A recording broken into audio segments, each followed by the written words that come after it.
Mr. Feith, is that how you say your name? Yes, sir. I continue to read and hear that we have to win the AI race. What does that even mean? Generally, we heard that with 5G. Generally, we hear that when somebody in the private sector says, we're behind China, give us some money. If we are ahead, eventually China's going to catch up. And then China gets ahead, and we catch up with them. Ultimately, and there's no finish line here, where the first one who crosses gets a gold medal. This stuff keeps evolving.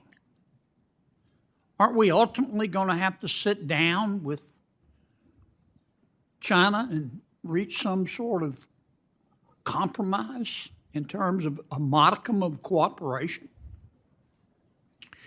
Well, I think, Senator, I think the questions about whether this race vocabulary and metaphor are exactly right are very well taken. I think it's inexact at best, but there are comparisons possibly with previous generations of strategic technology like nuclear weapons, where I think maintaining that the US and our allies have a stronger foundation of strategic technology, including as it needs to be innovated across generations and including as after the Soviets got a nuclear weapon in their time, several years after us, is extremely important. And the fact that this is commercially innovated. Okay, I got it.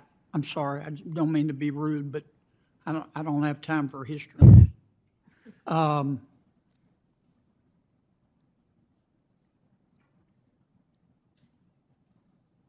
Dr. West, I want to make sure you're heard here. Well, before I come to you, let me ask Mr. Rinehart.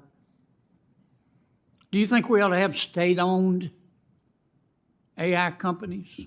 No. Are you a fan of the state-owned companies in China? No, not whether not at all. The federal government takes a big stake and runs the show? No, I do not. We can't even deliver the mail, can we? Especially in my neighborhood, yeah, it's really bad. And the stuff has an address right on the front, doesn't it?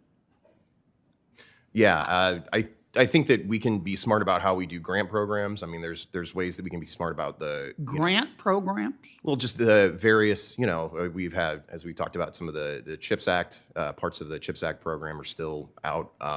You understand there are alternatives to grants. They're called loans. Of course, yes. Okay. Yeah. I'm just saying that I think there's lots of parts of the federal government that we can think about being smart about our investments in AI. And that doesn't necessarily require any sort of ownership. Well, look, I think the people developing AI, this is true worldwide, but it's certainly true in the United States. These are brilliant people.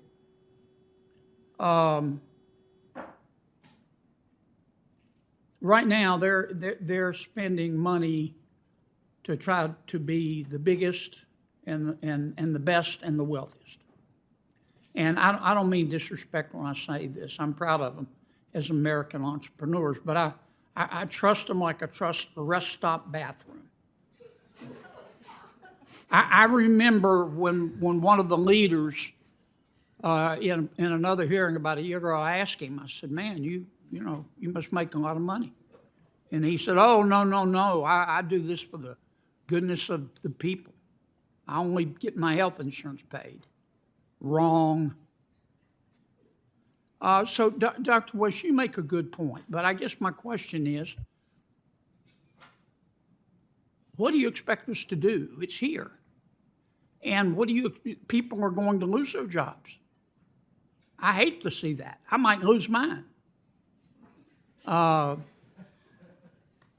what are we supposed to do about that? I think it's a great question because there's this sort of generalized environment that this is inevitable and we all have to just kind of deal with the consequences. Yes, ma'am, I understand the problem. I admire the problem. I'm looking for a solution. Tell me what you think we ought to do. when somebody loses their job as a result of AI?